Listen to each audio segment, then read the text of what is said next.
We turn now to 19 states which require motorcyclists to wear helmets, but last year Michigan bowed to pressure and got rid of the law for adults. Now a study finds the average medical bill for a crash in that state is up more than 20%. Bill Whitaker shows us why a choice of style over safety can be deadly. Suzanne Randa, a 49-year-old mother of four, was riding on the back of her fiance's motorcycle down this California highway last May. As they were coming around the curve, I guess it's when he had hit his brakes and lost control of the bike. The bike hit the highway divider. Her fiancé survived, but Suzanne died instantly when her head slammed into the pavement and her helmet snapped off. Kelly Meador is Suzanne's daughter. There's a lot of things that she's not going to be here for now. While her fiancé was wearing a certified motorcycle helmet, this is what Suzanne was wearing. It's called a Novelty helmet. They look like regular motorcycle helmets, but they don't meet the federal DOT safety standard and are illegal to wear on motorcycles in some states where helmets are required by law. Sold mostly on the internet, they come in flashy colors and are cheaper than regular helmets, and sales of them are booming. The National Highway Traffic Safety Administration estimates more than 800,000 are sold annually across the country. David Tom is one of the nation's leading helmet experts. They're made for people who don't want to wear a helmet, and if they weren't in a helmet law state, they would be riding bareheaded. So they are made so people don't get tickets, basically. We ordered a Novelty helmet along with a certified helmet from one of the many websites that sell them.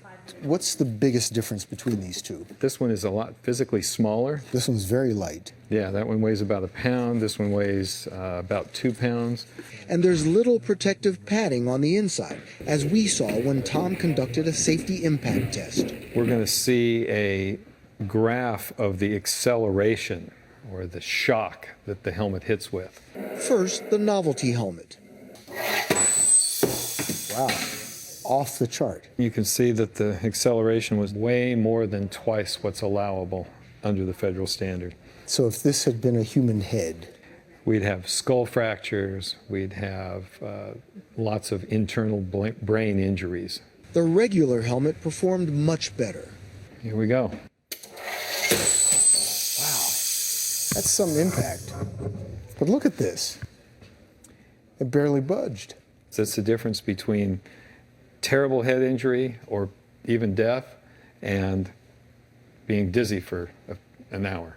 Federal authorities have not been able to stop the sale of Novelty helmets. As long as marketers don't make false claims about their safety, they're perfectly legal to sell. If a piece of headgear is sold as a novelty item and not labeled as being a motorcycle helmet, then the DOT has no jurisdiction over it.